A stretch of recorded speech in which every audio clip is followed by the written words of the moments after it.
Professeur Badi, j'espère que vous m'entendez. Il me revient à la charge de vous présenter très rapidement pour pouvoir le plus rapidement possible vous céder la parole. Et j'avoue que c'est chose compliquée parce que vous avez un CV extrêmement impressionnant. Et j'ai d'ailleurs, quand j'étais étudiante, eu la chance de lire plusieurs de vos livres. Je me souviens toujours de ma lecture du Retournement du monde qui m'avait retourné, je dois dire, dans ma vision des relations internationales. Alors, pour vous présenter très brièvement, vous êtes diplômé de sciences politiques de Sciences Po, mais également de l'Institut des langues orientales. Et comme ça ne suffisait pas, vous avez également suivi un diplôme d'études approfondies en histoire du XXe siècle à l'Université de Paris. Vous avez ensuite obtenu votre doctorat d'État en sciences politiques à Sciences Po, puis votre agrégation de sciences politiques.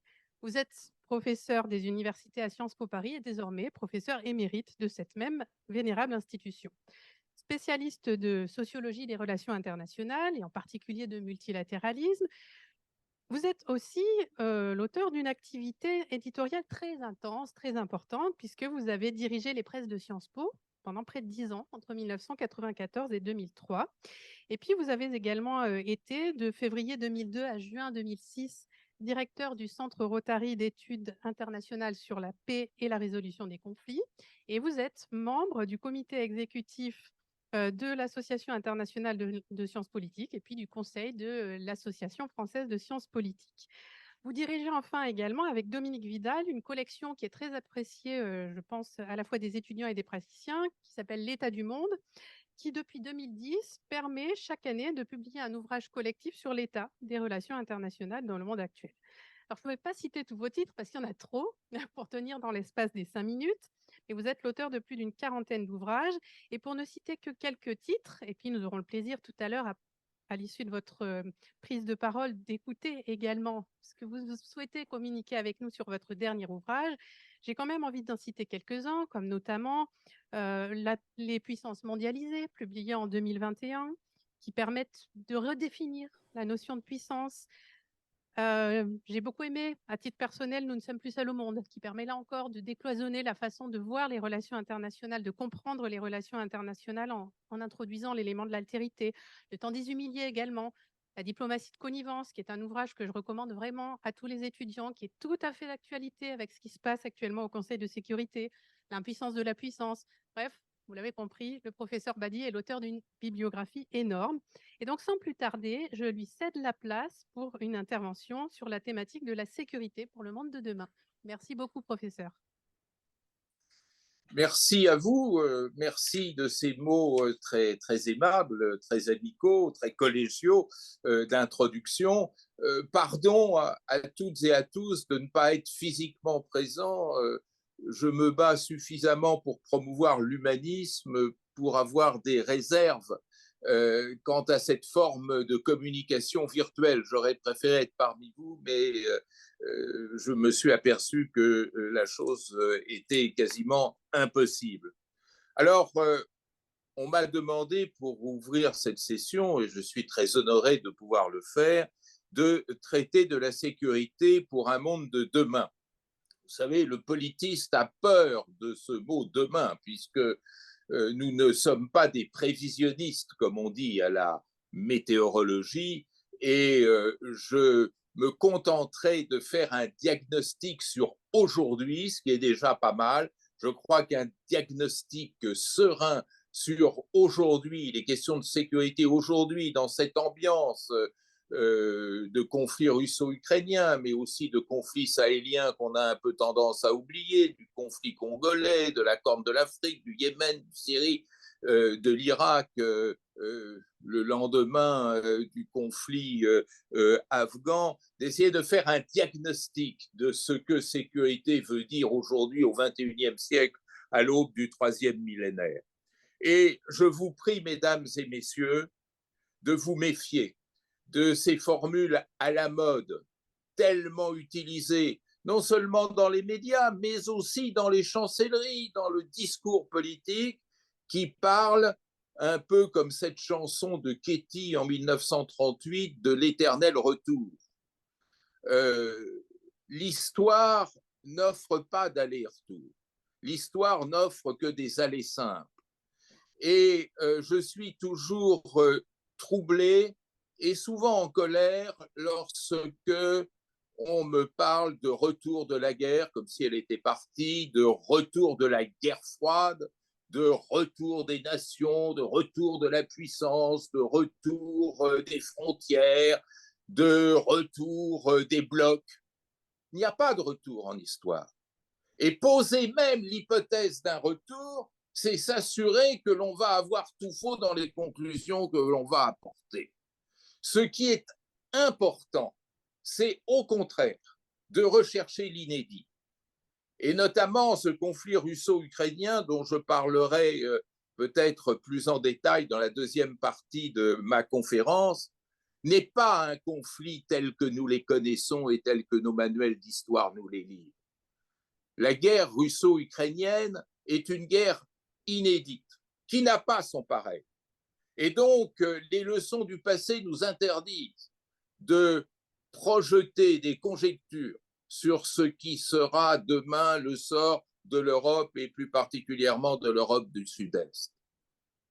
Vouloir à tout prix expliquer que c'est comme avant, non seulement fausse l'analyse, mais invalide les thérapeutiques, les solutions, la manière dont on entend traiter ce conflit totalement inédit, tellement inédit, mesdames et messieurs, que personne ne peut dire ce qui se passera demain.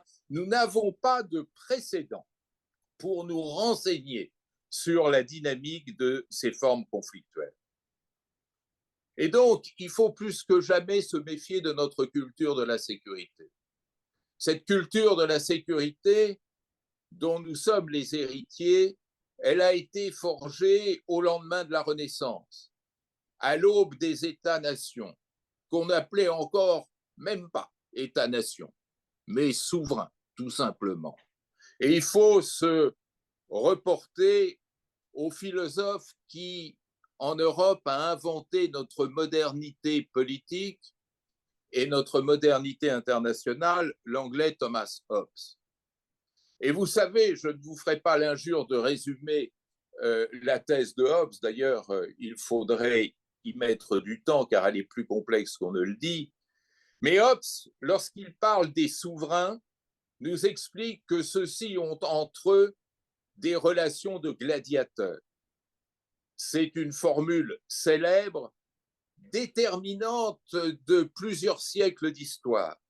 Et son raisonnement, là, était limpide, lumineux, incontestable, qui nous disait, pour le besoin des individus, pour la protection des individus que nous sommes, il est nécessaire de se doter d'un souverain. C'est ce souverain qui peut protéger les individus sujets que nous sommes.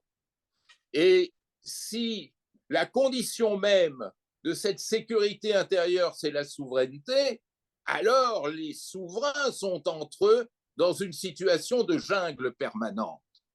Puisque les souverains sont souverains, c'est une lapalissade.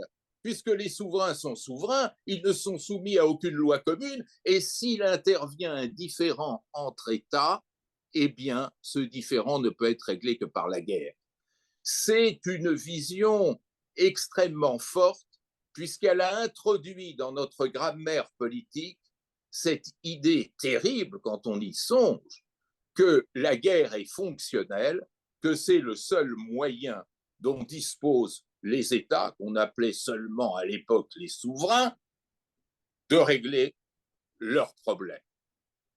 Et cette thèse si forte, si prégnante sur la culture de l'ensemble de l'Europe, a véritablement dessiné notre pensée politique qui fait qu'elle dispose d'un terrible trou, car si la guerre est définie dans la théorie hobbesienne, jamais personne n'a défini la paix. La paix, et Raymond Aron nous le rappelait encore, n'est tenue dans notre culture et notre histoire intellectuelle que comme la non-guerre. Et c'est bien autour donc de la guerre que s'articule l'histoire et la dynamique des relations internationales. Et derrière cette idée de guerre structurant les rapports internationaux, apparaît le moteur de l'histoire qui est celui de la peur. C'est la dialectique de la peur qui a fondé la théorie hobbesienne et notre modernité politique. C'est pour lutter contre la peur qu'on a besoin d'un souverain, et un souverain ne peut triompher d'un autre souverain que s'il est plus puissant, car s'il lui est inférieur, il en aura peur et il sera vaincu. C'est cette logique terrible, implacable, mais profondément réelle, correspondant à la réalité du jeu politique international qui a fondé notre histoire pratiquement jusqu'au 2 décembre 1989, ce jour où, en rade de La Valette, Mikhail Gorbatchev, président de l'Union soviétique, dit à George H. Bush que l'URSS n'est plus intéressée par la compétition avec l'Occident. C'était inaugurer une nouvelle séquence de l'histoire dans laquelle la compétition entre gladiateurs n'était plus un phénomène nécessaire. Alors, il y a derrière cette affirmation une permanence pressentie. Peut-être que la faiblesse de nos princes, de nos dirigeants, est de considérer que cette équation hobbesienne est valable de toute éternité. Et pourtant, mesdames et messieurs, regardez la réalité d'aujourd'hui. Est-ce que les relations internationales sont une lutte entre gladiateurs? Je constate que depuis les guerres de décolonisation, les États ne sont plus les principaux acteurs de la guerre. Et que l'apparition au milieu de ces gladiateurs bien policés, d'acteurs complètement émancipés de cette vision hobbesienne est une source de perturbation que nous n'avons jamais su traiter. Deuxièmement, je remarque que de la mécanique hobbesienne dérivait la théorie à laquelle je faisais allusion il y a un instant de l'équilibre de puissance et l'équation simple qui veut que c'est le plus puissant et le plus rusé qui l'emporte sur l'autre.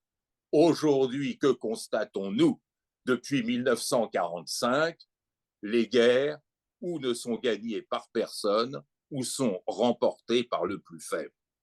Et de ce point de vue-là, la décolonisation a été une rupture profonde dans notre histoire, puisque dès Dien Bien Phu en 1954, mais le phénomène s'est généralisé à l'ensemble des champs coloniaux et postcoloniaux, c'est le plus faible qui gagne. La puissance a perdu sa vertu. Et alors, à partir de là, nous sommes en train de découvrir une nouvelle construction de la sécurité. Oh, certes, cette sécurité nationale, celle dont chaque gladiateur est garant, n'a pas disparu. Et elle n'a surtout pas disparu dans la tête des dirigeants. Mais elle s'est compliquée de l'apparition d'une sécurité que l'on ne veut pas voir en face parce que peut-être son enjeu est beaucoup plus redoutable, qui n'est plus national mais global. Autrefois, on avait peur de l'acteur, celui qui vous faisait face. Désormais, il importe d'avoir peur du système, celui auquel nous appartenons. Et c'est ainsi que une politiste britannique célèbre et magnifique dans le travail qu'elle nous a livré, Mary Kaldor, professeure à la London School of Economics, impressionnée par la guerre des Balkans, la guerre de décomposition de l'ex-Yougoslavie, a introduit le concept de New War. Ce concept de New War, de nouvelle guerre, je le dis en anglais parce que ça fait plus savant et plus sérieux, ce concept de nouvelle guerre débouchant peu à peu sur la découverte de cet objet encore largement non identifié que sont les nouveaux conflits internationaux. Nous savons que 90% des conflits recensés dans le monde aujourd'hui ne sont plus interétatiques, mais sont désormais intra-étatiques.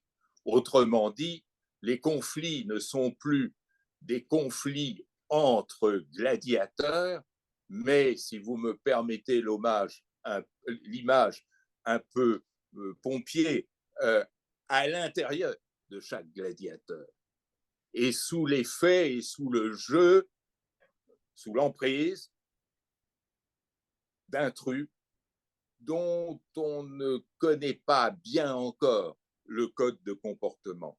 Ces nouveaux conflits sont intra-étatiques et si on les regarde de près, je pense à ces deux grands foyers conflictuels que sont aujourd'hui l'Afrique et le Grand Moyen-Orient, on s'aperçoit que tous ces conflits renvoient non pas à un effet de puissance, mais à un effet de faiblesse. C'est-à-dire aujourd'hui, la guerre n'est plus le résultat d'une compétition de puissance, mais d'un effet de faiblesse. Faiblesse d'institutions, des États qui s'effondrent, des États qui se décomposent, des États qui se fragilisent, faiblesse des économies, bien sûr, mais faiblesse aussi et surtout, et on n'a pas suffisamment pris en compte cette dimension, des sociétés. La plupart des conflits sahéliens, congolais, yéménites, afghans, dérivent en réalité d'une décomposition des sociétés. Et ça, c'est une rupture extrêmement profonde.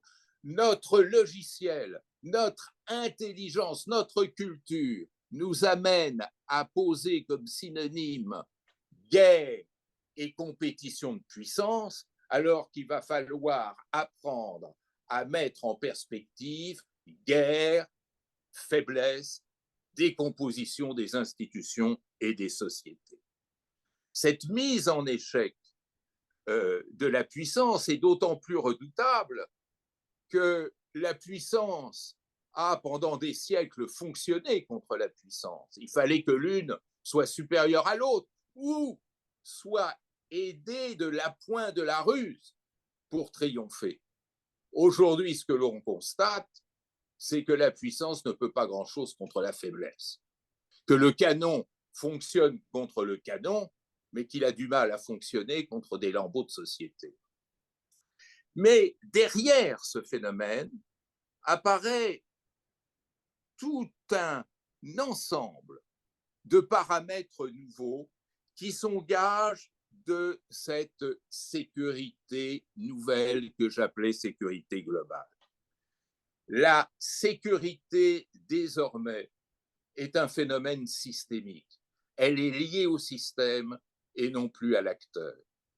Dans sa grande sagesse, rendons-lui cet hommage, le Programme des Nations Unies pour le développement en 1994 avait publié un célèbre rapport, enfin le rapport est devenu célèbre par la suite, qui s'appelle le rapport sur la sécurité humaine, dans lequel les membres de la commission, inspirés et animés par deux grands économistes du Sud, l'Indien Amartya Sen et le Pakistanais Mahboub-ul-Har, nous expliquaient que ce qui menace l'humanité aujourd'hui, ce n'est pas tant la rivalité du stratège voisin que cette décomposition interne du système, et dénoncer cette sécurité qui truste aujourd'hui la peur des individus, des humains que nous sommes. Sécurité alimentaire, sécurité sanitaire, sécurité climatique, sécurité économique, sécurité individuelle, sécurité institutionnelle, sécurité culturelle. Ces sept sécurités sont d'abord les conditions mêmes de notre survie. Les menaces qu'il y a derrière chacune d'entre elles sont réellement des menaces létales. Nous savons que l'insécurité alimentaire tue presque 10 millions d'humains chaque année dans le monde, c'est-à-dire l'équivalent de 8 attaques par jour sur le World Trade Center. Nous savons que l'insécurité climatique tue, d'après l'OMS, environ 8 millions de personnes. C'est-à-dire que c'est le système lui-même qui produit les menaces les plus fortes. Alors vous pourriez me dire, et c'est ce qu'on a objecté au PNUD, oui, mais ça, ce sont des menaces systémiques qui n'ont rien à voir avec la conflictualité. Erreur. L'analyse attentive de la conflictualité montre que l'insécurité est 2 fois létale. Elle tue 2 fois. Elle tue directement, c'est les chiffres que je vous ai donnés tout à l'heure, mais elle tue aussi en s'imposant de plus en plus comme le principal facteur des formes nouvelles de conflictualité. Effectivement, que constatons-nous si nous regardons la réalité du Sahel? C'est que la désertification y progresse de 10 centimètres par heure. Et la désertification dans un pays en pleine croissance démographique, cela veut dire une réduction dramatique et belligène des surfaces cultivables. C'est les conflits entre pasteurs, puis entre pasteurs et agriculteurs, puis entre agriculteurs entre eux, puis ensuite même entre agriculteurs et pêcheurs, les pêcheurs remontant du golfe de Guinée ne pouvant plus pêcher dans un océan devenu pollué. Insécurité sanitaire, insécurité alimentaire, insécurité climatique, tout ceci se mêle pour expliquer que les champs de bataille du monde aient glissé aujourd'hui de l'Europe vers ces 2 pôles d'incertitude en matière de sécurité globale que sont le Moyen-Orient et l'Afrique. Et évidemment, ce que j'appellerais les entrepreneurs de violence, ce peut être les djihadistes, mais c'est très souvent des contrebandiers, des mafieux de toute nature, des milices privées, des armées déconnectées des institutions, viennent faire fructifier toutes ces insécurités pour créer des mobilisations en leur faveur. Ce jeu systémique est un jeu redoutable, que nous savons d'autant moins gérer qu'il ne peut y avoir de sécurité globale que globalement construite. L'addition de 193 politiques sanitaires n'a pas permis et ne permettra jamais de venir à bout de la pandémie. Ce passage de la gouvernance étatique à la gouvernance globale, ce passage de la prise en compte du besoin qui doit désormais passer avant la transaction entre intérêts nationaux, c'est un bouleversement de la grammaire des relations internationales, mais c'est inévitable. Ceci est d'autant plus important que la sécurité d'aujourd'hui amène un changement dans la temporalité. Un changement dans la temporalité parce que nous avons eu l'habitude de penser la sécurité dans le court terme.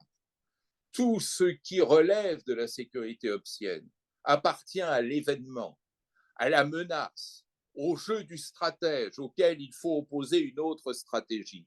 Donc à la construction immédiate, à la construction réactive, alors que les nouvelles insécurités impliquent une construction à moyen ou à long terme.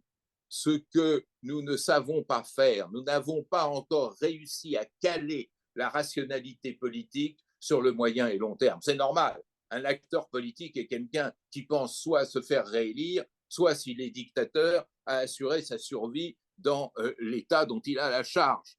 Passer à une rationalité de long terme, c'est-à-dire qui n'est pas décidée en fonction des conjonctures mais des structures, paraît irrationnel dans un jeu politique dès lors qu'il n'est pas modernisé.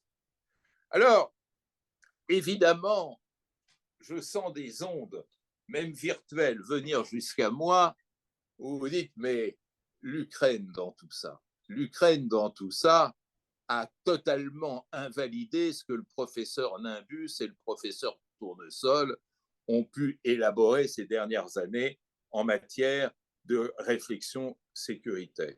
Mon propos est justement de maintenir cette proposition et de l'appliquer devant vous à la situation qui nous préoccupe tout particulièrement, donc celle du conflit russo-ukrainien ou de l'agression russe sur l'Ukraine. Regardons de près et nous voyons que ces mutations sécuritaires fonctionnent à plein. En fait, de guerre ukrainienne, si vous me permettez de l'appeler comme ça, mais la formule ne me satisfait pas, il y en a 3. Il y a 3 guerres dans ce conflit.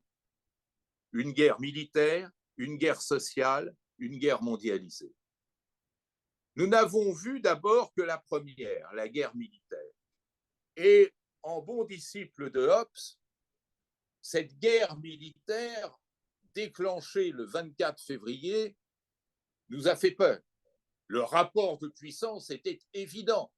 La Russie est tenue pour la seconde puissance ou surpuissance militaire, ou en tous les cas était alors tenue pour telle, avec en plus, on y reviendra tout à l'heure, le renfort de l'arme nucléaire.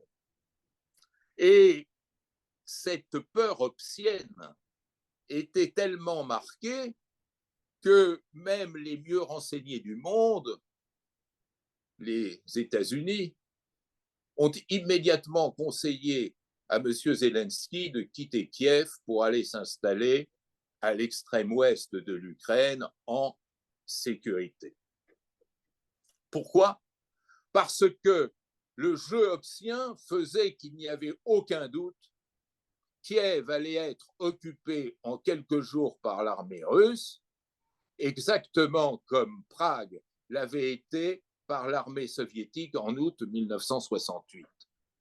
Ce que Brejnev a pu faire à Prague, Poutine n'a pas pu le faire à Kiev. Il y a bien sûr beaucoup d'explications qui concourent, mais l'essentiel est de constater que la guerre de conquête depuis 1945 échoue presque partout. Il n'y a plus de guerre de conquête, alors que depuis Hobbes, nous avons des listes extrêmement longues de guerres de conquête. Ce changement profond, cet effacement de la guerre de conquête, rehaussé par quelque chose de très important, à savoir que le maître du Kremlin, en quelques jours, a perdu sa guerre contre un nain militaire qui était l'Ukraine, même s'il faut tenir compte, bien sûr, de l'armement qui a été mis à disposition des Ukrainiens, notamment par les puissances occidentales. Il reste que cette guerre militaire s'est pratiquement soldée au bout de 3 semaines par un échec patent. On est passé dans une phase de transition, de consolidation d'une occupation, des fameux 4 oblasts qui ont été annexés, mais qui n'ont pas été totalement contrôlés, en tous les cas 2 voire 3 d'entre eux, et qui ont même été partiellement reconquis par l'Ukraine. Et on est passé à un deuxième stade qui devient très intéressant parce que c'est une des marques de la conflictualité aujourd'hui qui rejoint ce que je vous disais dans ma première partie, à savoir une guerre qui est devenue sociale. Le véritable gagnant de cette guerre, c'est la société ukrainienne. C'est ce réflexe qui fait que lorsqu'on est menacé dans son être, dans ses biens, dans sa famille, dans sa terre, eh bien, il y a un ressort social qui défie l'instrument militaire. Quelle que fût par ailleurs, et on le découvre maintenant, la précarité, la fragilité, la faiblesse de certaines de ces armes. Il reste que très vite, la société a pris le relais de la fonction militaire. On pourrait citer, mais tant d'exemples, certains m'ont frappé, ces Ukrainiens qui bourraient les carburateurs des véhicules militaires russes de pelotes de laine pour les empêcher de démarrer. Ce jeu extrêmement important du téléphone portable, chaque Ukrainien utilisant son téléphone portable pour renseigner l'armée ukrainienne des positions ou d'évolution du comportement des soldats russes. Mais ce qui est intéressant, c'est que cette guerre n'est pas seulement sociale à l'intérieur de l'Ukraine. Il y a une guerre sociale qui se profile, pour l'instant de manière mesurée, mais de moins en moins mesurée, à l'intérieur de la société russe. C'est là un des paramètres décisifs. Cet exode massif de la population russe, les chiffres, je ne les donnerai pas parce qu'on ne les a pas de manière certaine, mais cet exode d'abord vers la Finlande, puis ensuite vers le Caucase, vers la Géorgie, vers même la Mongolie, tout ce phénomène de départ au sein de la société, ces contestations qui de plus en plus se trouvent relayées et visibles à l'œil nu. C'est la société russe qui devient un acteur de ce jeu. Mais attendez, ce qui est tout à fait intéressant, et d'un certain point de vue, c'est la base de la double contre-offensive poutinienne face à cette guerre sociale. Il faut tenir compte des sociétés européennes, qui sont pour l'instant une inconnue. Tiendront-elles face aux effets d'onde de ce conflit ukrainien, face aux effets sur l'énergie, sur l'économie, peut-être demain sur la finance de l'Europe? Le pari du dictateur de Moscou, c'est de considérer que la société européenne, habituée à son confort, va craquer. Et si les sociétés européennes craquent, eh bien Poutine pense qu'il a une chance de s'en sortir. Donc vous voyez comment cette dialectique des sociétés devient un des ressorts essentiels de la guerre. Les premières guerres, les toutes premières guerres, celles de la fin du Moyen Âge, la guerre de 100 ans, jusqu'à la Révolution française, ne mêlaient pas la société aux jeux militaires. Au XIXe siècle, peu à peu, par la levée en masse, les sociétés ont été mêlées. Mais là, les sociétés sont en train de devenir l'acteur principal. Et je vous parlais de la société ukrainienne, de la société russe, des sociétés européennes. Je voudrais vous parler de la société américaine, dont on ne parle jamais, mais qui est une des grandes incertitudes. Il y a depuis Trump une sorte d'insurrection sociale aux États-Unis contre l'interventionnisme, considérant que finalement les États-Unis ont été pris au piège de l'intervention, comme ils ont été pris au piège de la mondialisation. Donc il y a une véritable volonté de retrait de la société américaine face au conflit. Attention, ce retrait commence à sourdre dans les médias et un petit peu partout aux États-Unis, qui conduit M. Biden à dire dès qu'il le peut, et encore avant même le 24 février, qu'il n'interviendrait pas sur le sol. Donc, ces sociétés sont en train de faire un travail de tectonique qui va déterminer, et de beaucoup, le sort de ce conflit ukrainien. Et l'autre contre-offensive poutinienne, c'est, si vous l'avez remarqué, d'avoir déplacé sa stratégie de la conquête vers la production de peur sociale. L'action militaire menée par Poutine en Ukraine ne consiste plus à conquérir, pas même quand on voit ce qui se passe du côté de Kherson, à protéger ce qu'il a pu conquérir, mais de terroriser la société ukrainienne pour qu'elle craque. D'où l'emploi de ces drones, l'emploi de ces missiles au lendemain de l'action qui a été portée sur le pont de Crimée. Cette stratégie de la terreur sociale est en train de cibler la société comme principal objectif de cette opération militaire spéciale avec énormément de guillemets. Mais à cette guerre militaire qui est une guerre réactionnaire et qui a été perdue, à cette guerre sociale qui est une guerre inédite dont nul ne peut pronostiquer le résultat, s'ajoute une troisième guerre qui est la guerre mondialisée. On ne peut pas dire, et je pense, mais là on est dans l'hypothèse prédictive, on ne pourra jamais dire de cette guerre qu'elle est la troisième guerre mondiale, mais on peut déjà dire que c'est la première guerre mondialisée, c'est-à-dire la première guerre majeure qui s'inscrit dans ce contexte inédit de la mondialisation. Or, la mondialisation transforme complètement le jeu conflictuel. Et ça rejoint ce que je disais dans ma première partie sur l'activisme des sociétés et sur la nature systémique de la sécurité. Pourquoi?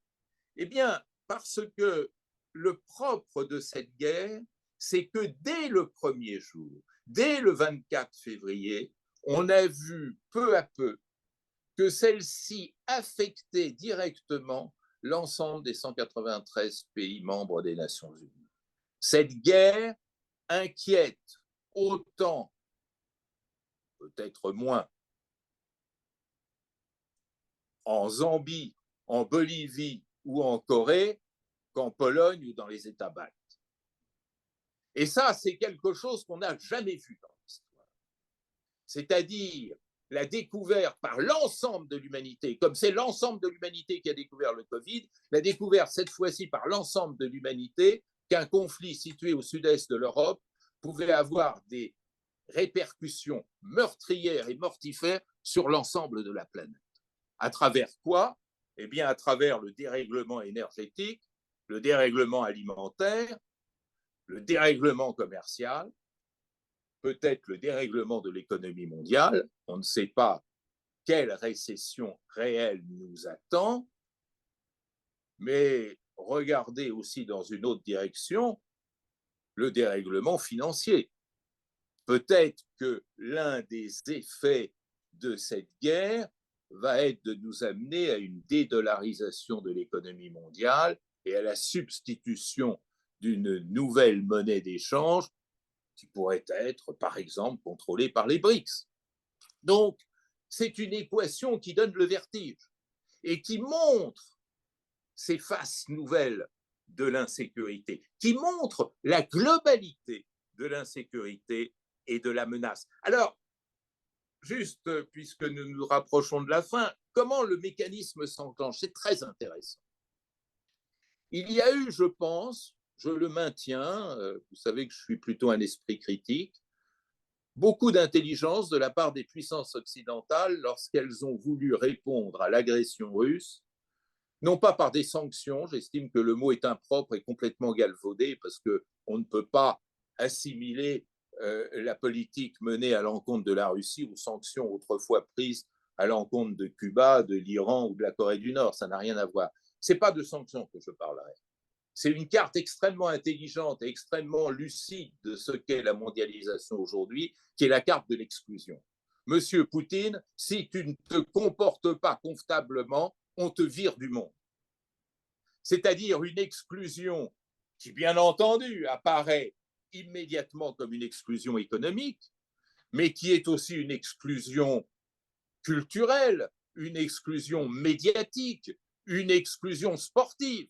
Et vous savez à quel point un dictateur déteste être viré des stades. Il suffit d'avoir en mémoire Hitler et les Jeux olympiques de Berlin en 1936 pour s'en convaincre. C'est la première fois dans l'histoire que l'on voit ainsi les relations internationales s'organiser autour d'un jeu d'exclusion qui, s'il fonctionne bien, on n'en sait rien. Moi, je suis incapable de dire si ça va fonctionner ou pas. Peut-être l'arme de dissuasion suprême de demain. Ce qui serait avantageux, car c'est quand même moins létal que l'arme nucléaire et qui pourrait être efficace. Parce que cette exclusion est efficace. Il y a de bonnes gens en France, en Italie, si vous me voyez venir, en Suède, pas n'importe où tout ça, qui nous expliquent qu'il faudrait mieux renoncer à ces sanctions, cette exclusion, parce qu'elle n'a aucun effet sauf contre nous. C'est totalement faux.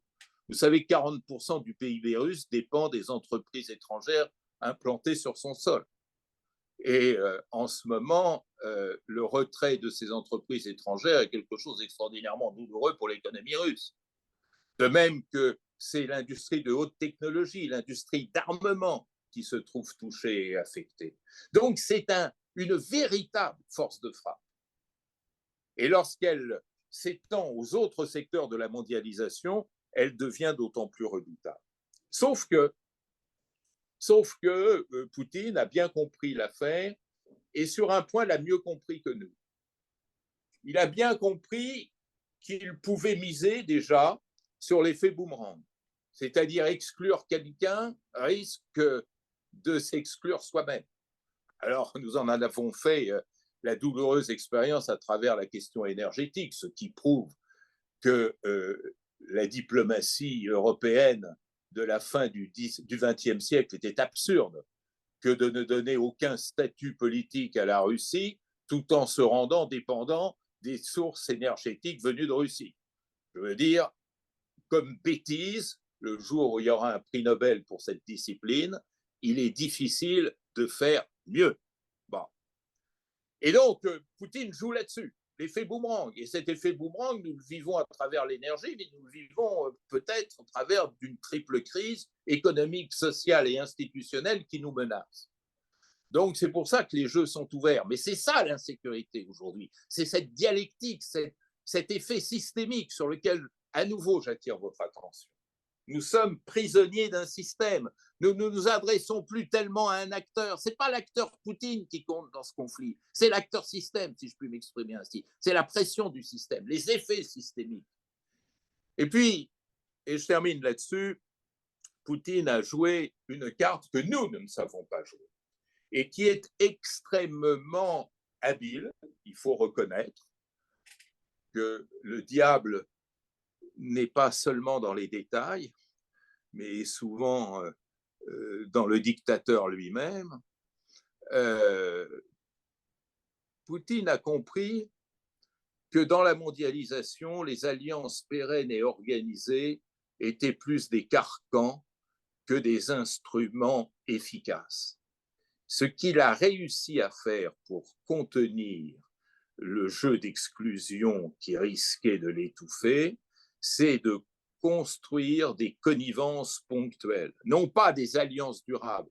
La Russie n'a comme alliés que de tristes vassaux. La Syrie, la Corée du Nord, la Biélorussie, l'Érythrée ou le Nicaragua, ça ne compte pas. En revanche, il a compris qu'il fallait passer des connivences. Je remercie ma chère collègue d'avoir introduit mon livre sur la diplomatie de connivence. C'est un petit peu de cela dont il était déjà question. Des connivences, c'est-à-dire monter des accords ponctuels et pragmatiques là où ça peut faire mal à l'ennemi. Regardez l'accord entre la Russie et l'Arabie saoudite sur le pétrole.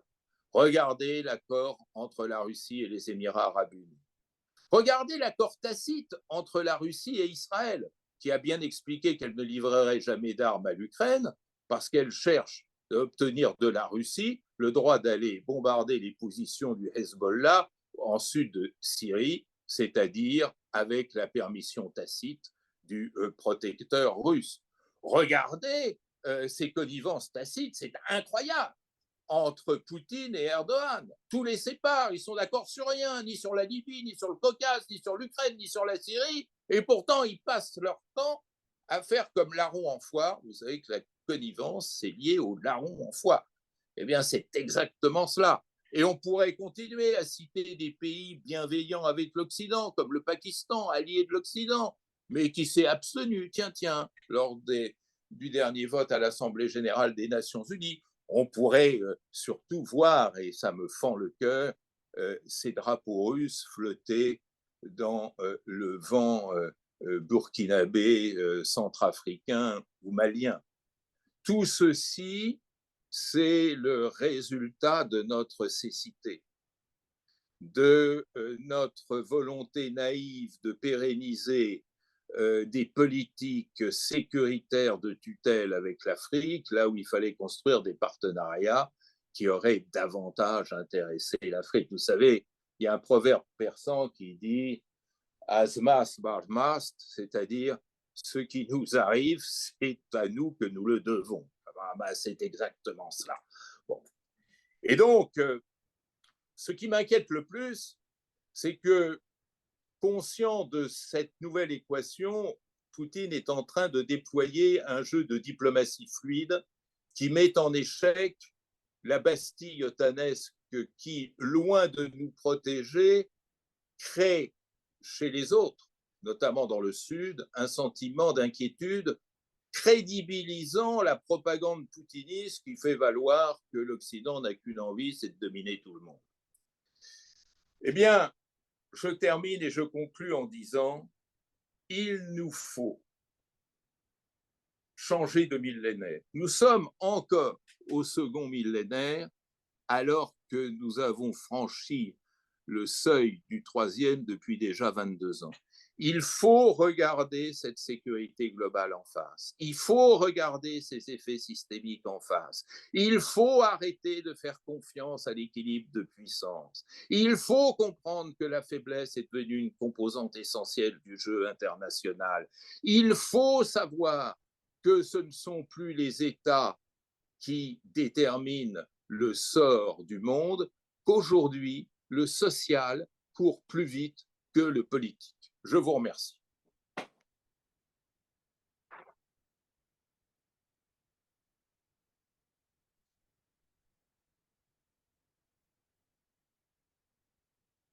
Un très grand merci, professeur, pour cette conférence qui est vraiment passionnante et je ne doute pas qu'il y aura un certain nombre de questions. Ah, je ne vous entends pas juste au moment où vous disiez des choses aimables. C'est cruel. Je disais que votre conférence était passionnante et que je ne doutais pas qu'il y aurait un grand nombre de questions. J'en aurais moi-même un certain nombre, mais je préfère ouvrir la parole à la salle. Donc, je ne vous entends pas. Hop. La parole à la salle pour les questions.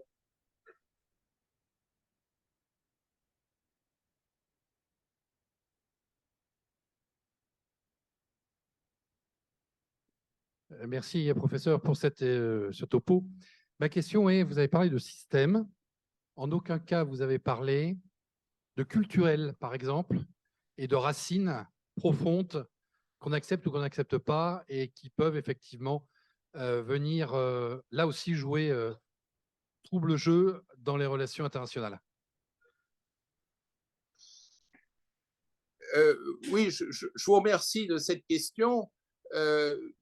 Il faut voir que la culture fait tout entièrement partie du social, mais qu'elle est un marqueur, elle n'est pas un facteur.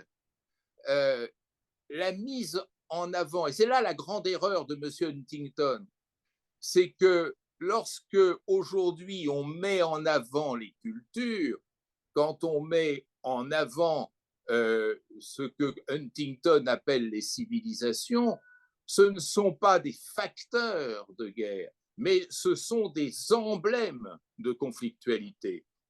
La culture a pour effet de mettre en évidence les humiliations, les histoires blessées et de construire les conditions d'une revanche.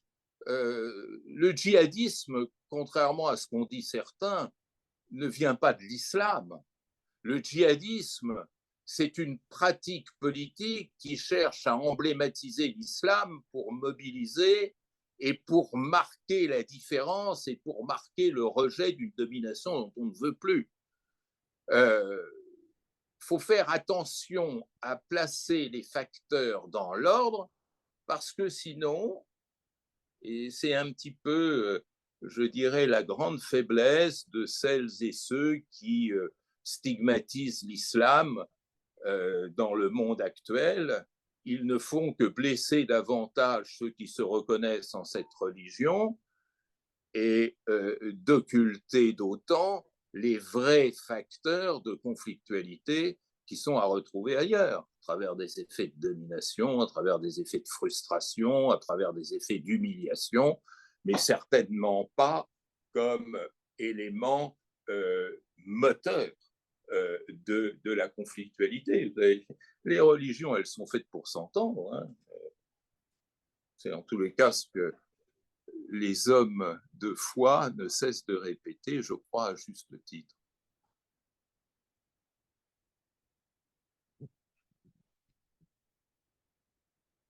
Merci. Déjà, je vais commencer Alors par là, vous je remercier. n'entends rien du tout. Est-ce que c'est mieux comme ça? Aucun son ne me parvient. Si vous m'entendez? Oui. Est-ce que toujours pas? Allô? Allô? Oui? Est-ce que c'est mieux ainsi? C'est mieux ainsi. Très bien. Je vais donc commencer par vous remercier pour cette conférence, professeur. Merci. J'ai une question par rapport à votre première partie. Dans la première partie de votre intervention, vous soulignez que beaucoup de problèmes viennent du système lui-même, notamment avec des problèmes climatiques, de faim, et vous évoquez juste après des problèmes politiques dans une phrase. Je voulais savoir si vous liez Je vous entends plus. Ah, est-ce que c'est mieux? Toujours pas? Si, là, c'est mieux, Très mais bien. Donc, je disais qu'au début, vous parlez du système, que beaucoup de problèmes viennent du système lui-même, notamment avec des problèmes de faim, des problèmes climatiques, et vous évoquez ensuite des problèmes politiques. Et dans la phrase suivante, vous parlez de problèmes intra-étatiques. Donc, toujours pas. Apparemment, je crois que je pose ma question. Est-ce que ça vient de... Je suis désolé, j'ai pas capté la seconde partie de votre. Est-ce que c'est saccadé ou vous voulez que je parle plus fort? Ben, je voudrais vous entendre surtout. Je sais pas ce qui se passe et l'image se fige. Non, c'est pas une question d'intensité, c'est qu'il y a des coupures. Peut-être si vous arrivez en une phrase à résumer votre question, je pourrais la capter. J'essaye avec un autre micro. Oui. Vous parlez de problèmes intra-étatiques et de problèmes du système. Et dans les problèmes du système, vous évoquez des problèmes politiques. Est-ce que vous pensez à des problèmes qui suivent par rapport aux conflits politiques intra-étatiques? Oui, alors vous avez raison. Dans ma conférence, enfin dans le topo, comme disait le monsieur tout à l'heure, j'avoue que ce mot m'a beaucoup amusé. Je vous remercie de ce trait d'humour. Je n'avais pas pensé que je faisais des topos, mais enfin bon, voilà. Bref, fermons la parenthèse.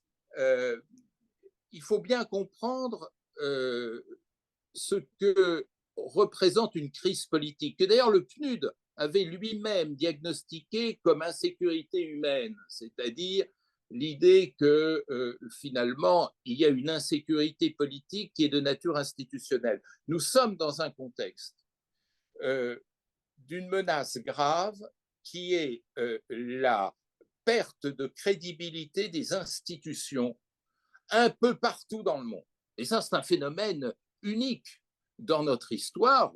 Dans toute notre histoire, il y a eu quantité de crises politiques, mais le fait que synchroniquement, au même moment, partout dans le monde, les institutions viennent à s'effondrer. Regardez les sondages. Les sondages de nous expliquer que seuls 10% des Français font confiance aux partis politiques. Les institutions de l'exécutif, c'est 30%. C'est des niveaux dramatiques. Parce que qu'est-ce que c'est qu'une institution? Une institution nous place dans un contexte extrêmement important qui est celui de la règle du jeu. Nous sommes à un moment où la règle du jeu s'effondre, où elle n'a plus de crédibilité, et encore moins, elle est de moins en moins sacralisée. Ça veut dire quoi? Ça veut dire que du coup, il n'y a plus d'arbitrage possible entre les acteurs individuels et les acteurs sociaux. Et ça, nous nous en rendons compte. Ce que l'on appelle le populisme, c'est exactement ça, c'est-à-dire cette perte d'efficacité des institutions et cette perte de crédibilité des institutions. C'est effectivement, d'une part, une source de crise intérieure, comme nous le voyons dans à peu près toutes les démocraties occidentales. Regardez cet après-midi en Grande-Bretagne, c'est quand même assez saisissant, n'est-ce pas? Mais ça veut dire que là où cette crise institutionnelle rencontre de façon systémique d'autres crises, comme par exemple une crise économique, une crise sociale, une crise sanitaire, une crise alimentaire ou une crise climatique, à ce moment-là, on est dans une situation objective de guerre civile. Et c'est ce qui explique que la situation sahélienne, ou la situation congolaise, ou la situation dans la Corne de l'Afrique, ou la situation au Yémen. C'est-à-dire, effectivement, un effondrement des États, un effondrement des institutions, c'est devenu une insécurité majeure. Mais ce qui est important, c'est de voir que cette insécurité majeure, elle n'est pas apparue comme ça par hasard. C'est aussi parce qu'elle a démontré qu'elle était incapable de faire face à l'insécurité alimentaire. Dans les villages du Sahel, les gens ne font plus du tout confiance à l'État pour pouvoir être nourris et préfèrent accepter les sacs de céréales que des mafieux ou des djihadistes viennent leur offrir. Donc, il y a un lien intime entre ces différentes crises et la crise institutionnelle est particulièrement grave. Y a-t-il d'autres questions dans la salle? Alors, j'en vois une là-haut. Est-ce que vous pourriez la poser pour que je puisse peut-être la...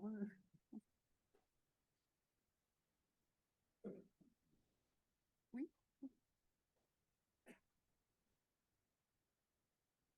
Bonsoir, Monsieur Bali. Bonsoir, monsieur.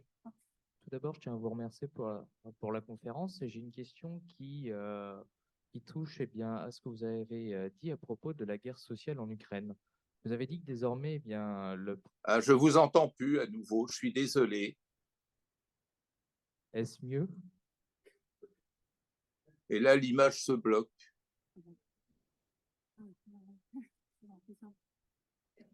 Vous avez dit que eh bien, l'action russe visait désormais à terroriser la société russe et vous présentez ce fait comme assez nouveau dans la guerre.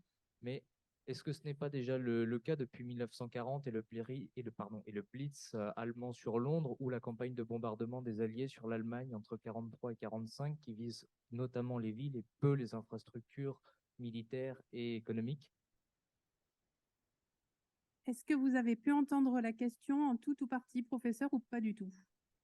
Alors, j'ai entendu une bribe et notamment cette idée, effectivement, cette comparaison avec la Seconde Guerre mondiale où à la fin de la guerre, enfin dans la séquence 43-45, les villes étaient des cibles privilégiées des actions militaires et avaient un effet. C'est ça? Oui, je faisais référence à ça et au Blitz sur Londres en 1940. C'est ça, oui, oui. Alors, d'abord, monsieur, vous avez tout à fait raison. Vous savez qu'un phénomène ne vient pas apparaître immédiatement sous un effet de coup de baguette magique. La Seconde Guerre mondiale est véritablement un tournant et a marqué l'amorce de ce processus. Mais essentiellement, je dirais, les moments forts de la Seconde Guerre mondiale ont quand même été marqués par des batailles décisives, et des batailles décisives qui ont été gagnées et ont abouti à une victoire, que ce soit la bataille de Stalingrad, que ce soit la bataille de Berlin, que ce soit le débarquement, ou je dirais, le rythme militaire s'est imposé et a eu pour effet de faire de la Seconde Guerre mondiale peut-être la dernière grande guerre où la victoire avait pleinement son sens, où le vainqueur imposait sa loi aux vaincus. Aujourd'hui, on voit au contraire de plus en plus cette guerre sociale se placer au centre de la conflictualité. Mais ce que je n'ai pas eu le temps de dire dans ma conférence, parce que ça nous aurait mené très très loin, c'est qu'il n'y a plus de victoire. Il n'y a plus de victoire, il n'y a plus de défaite dans les guerres modernes. Il y a des abandons. Les deux guerres d'Afghanistan, celle menée par les Soviétiques et celle menée par les États-Unis, se sont soldées par l'abandon de ces deux pays. Les guerres coloniales, elles se sont soldées par l'abandon des puissances coloniales. La guerre du Vietnam, même si la négociation de Paris servait de trompe-l'œil, ça s'est soldé par un abandon des États-Unis. Et on pourrait ainsi continuer les exemples. Le fait qu'il n'y ait plus de victoire militaire, le fait que maintenant ce soit les sociétés qui soient au centre de cette conflictualité, tout ceci aboutit à quelque chose d'extrêmement important, non seulement à ce rôle de l'abandon, mais aussi à rendre la négociation très difficile. La négociation, elle était portée dans la guerre classique par la victoire. On négociait avec le vaincu. Puis d'ailleurs, à partir de 1919, on n'a même pas cru utile de négocier avec le vaincu, on ne négociait qu'entre les vainqueurs. Puis à l'issue de la Seconde Guerre mondiale, on n'a pu négocier du tout. Donc tout ceci fait que aujourd'hui, les fils de la négociation sont extrêmement difficiles à trouver. Et cette centralité de la société, de la guerre sociale, à mon avis, y est pour beaucoup. Il y a encore une question, je crois. Bonsoir, professeur. J'aimerais Bonsoir. vous entendre sur une question un peu latérale à votre présentation. On a bien compris que l'action des Occidentaux à exclure le gouvernement Poutine du reste du monde n'a pas fonctionné. Quel est votre avis sur cet état de fait et sur la situation de la Chine dans la zone Asie? Est-ce qu'ils vont profiter de cette situation pour eux-mêmes se mettre en conquérant des espaces asiatiques? Merci, monsieur. Je ne comprends pas pourquoi vous dites que l'exclusion n'a pas fonctionné. Elle a parfaitement fonctionné. L'économie russe est dans un état de délabrement extrêmement remarquable et qui s'affirme dans le moyen terme. Ça n'a peut-être pas un effet direct comme un bombardement peut avoir un effet immédiat, mais un effet particulièrement important. C'est une propagande, et souvent une propagande d'ailleurs inspirée, que de dire que notre politique d'exclusion n'a pas fonctionné. J'avoue que je ne comprends pas. Moi, j'ai tous les jours des preuves que cette politique d'exclusion fonctionne parfaitement, que la Russie est dans un état sur le plan économique, sur le plan social, sur le plan diplomatique, qui est un état extrêmement préoccupant, même si Poutine, comme je l'ai dit tout à l'heure, trouvait des moyens de s'en sortir. Alors la Chine là-dedans, la Chine, c'est très simple. D'abord, qu'on ne dise pas que la Chine est l'allié de la Russie. Ça veut strictement rien dire. D'abord, dans l'histoire multimillénaire de la Chine, la notion d'alliance n'est jamais apparue. La Chine n'a jamais été alliée à qui que ce soit. Ce n'est pas du tout comme ça que les choses se passent. La Chine, au début de ce conflit, a compris tout le parti qu'elle pouvait tirer d'un conflit qui opposait ses deux principaux rivaux, c'est-à-dire l'Occident et la Russie. Donc, effectivement, je ne pense pas que les dirigeants chinois en étaient particulièrement marris. Dans un deuxième temps, la Chine sait fort bien que l'effondrement de l'économie mondiale et a fortiori du système monde créerait pour elle des dommages absolument irréparables.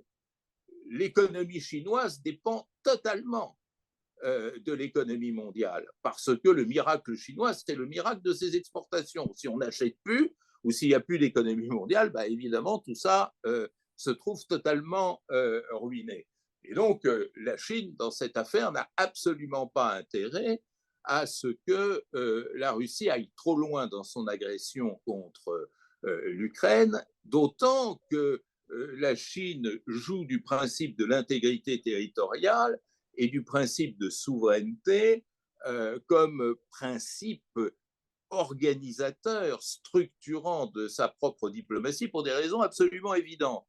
Donc, la Chine a intérêt, les dirigeants chinois pensent avoir intérêt à tirer les dividendes de ce conflit, et elle retire d'ailleurs des transactions passées avec la Russie sur le plan énergétique des avantages certains, mais elle n'est absolument pas disposée, elle l'a démontré, à aider la Russie, ni sur le plan militaire, celui de l'armement, ni même de casser le jeu des sanctions et des exclusions, dont elle a elle-même finalement besoin dans cet effet systémique que je décrivais tout à l'heure. Mais tout ceci fait que, objectivement, la Chine, l'Inde,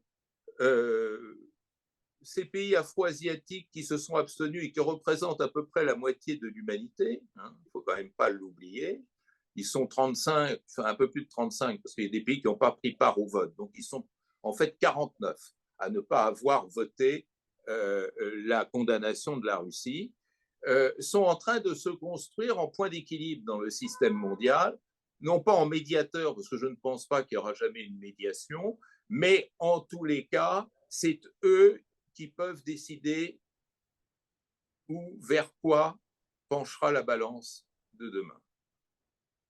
Mais en tous les cas, ne dites pas que la politique d'exclusion est un échec. C'est tout le contraire d'un échec. Alors là où vous avez tout à fait le droit de vous interroger, et moi je m'interroge de la même façon, c'est est-ce que le succès de cette politique d'exclusion sera suffisant pour dissuader Poutine? Ça, c'est une autre affaire. Mais dire que ça n'a pas d'effet est totalement absurde. On va prendre encore une ou deux questions. Je crois qu'il y en a une là-haut et une autre.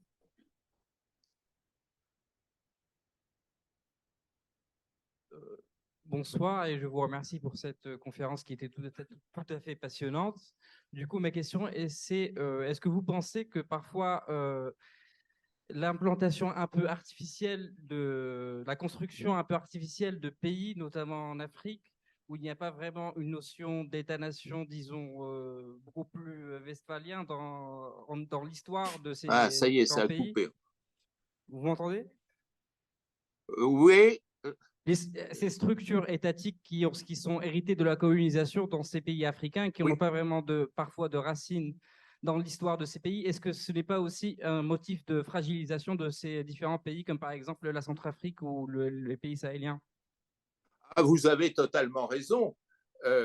Pardon de me faire de la publicité, mais d'ailleurs, si ce n'était pas moi qui donc la ferait, j'ai publié en 1992 un ouvrage qui s'appelle L'État importé, dans lequel, il y a 30 ans exactement, je pronostiquais que ces États ne pourraient pas subir le choc de la mondialisation. Et effectivement, à quelques très rares exceptions près, ces États sont soit effondrés, soit complètement fragilisés et à un niveau de capacité politique extrêmement faible. Et vous savez, la principale cause de notre malheur, c'est que nous avons raté la décolonisation. Et nous avons cru que la décolonisation, il suffisait de transposer le modèle étatique construit par Philippe le Bel en France dans le contexte que vous connaissez et le transposer en République centrafricaine ou en Haute-Volta qui n'était pas encore le Burkina Faso et que ça marchera. Non, c'est pas possible. Je veux dire, quelqu'un qui a fait une première année de sociologie sait que on ne peut pas importer des institutions comme des machines-outils. Donc, ça s'est effondré. L'effondrement a créé des phénomènes d'autoritarisme, des phénomènes de corruption, des phénomènes de violence, des phénomènes de népotisme, et puis surtout une incapacité de gouvernance. Et vous avez tout à fait raison, c'est devenu l'une des sources premières de la conflictualité. D'ailleurs, la construction à la hâte de l'État ukrainien nous plaçait objectivement aussi dans cette situation. Et c'était toutes les difficultés que rencontrait l'Ukraine après son indépendance en 1991. Donc, ce n'est pas seulement l'Afrique. On va prendre une toute dernière question. Bonsoir, vous m'entendez bien? Oui, je ne vous entends plus. C'était pour demander, vous avez parlé de la dédollarisation. Allô? Allô? Vous avez parlé de la dédollarisation, pardon, du système qui est en train de ce nouveau système qui est en train de se créer comme dérèglement financier, comme une des conséquences de la guerre en Ukraine, mais en sachant que maintenant l'euro vaut est quasiment équivalent au dollar, est-ce que vous pouvez développer un peu cette idée? Oui, alors, entendons-nous bien, là, il ne s'agit pas de processus en cours de réalisation, mais l'une des voies de sortie pour l'économie russe, c'est de pouvoir créer une monnaie d'échange qui lui permettrait de continuer à participer, sinon à la mondialité, du moins à une partie de la mondialité. Pourquoi croyez-vous que la notion de BRICS, qui a été inventée par des économistes américains, états-uniens, est devenue un instrument politique? C'est parce que, au début de notre siècle, Poutine s'est emparé d'un concept économique pour en faire une structure politique, avec la fameuse conférence de Yekaterinbourg qui a marqué le démarrage de ces BRICS comme organisation pérenne de consultation et de concertation. Poutine mise là-dessus de manière tout à fait visible, c'est-à-dire espère que dans le cadre de BRICS élargis, puisqu'on parle de l'entrée dans les BRICS de nouveaux pays, comme par exemple l'Algérie notamment, qui ne s'en cache pas, que des BRICS élargis créeraient une sorte d'OCDE des pays émergents, des puissances émergentes, qui permettrait à la Russie de bénéficier d'un oxygène. C'est pas impossible. Alors, je ne sais pas si ça se fera, mais ça fait partie des enjeux qui sont sur la table aujourd'hui. Merci beaucoup, professeur. Je vous propose qu'on fasse maintenant une transition vers votre dernier ouvrage qui est sorti, je crois, tout récemment, qui est sans doute votre ouvrage le plus personnel et qui, je crois, éclaire assez bien la façon dont vous voyez, dont vous analysez les relations internationales. Donc, je vous laisse nous le présenter.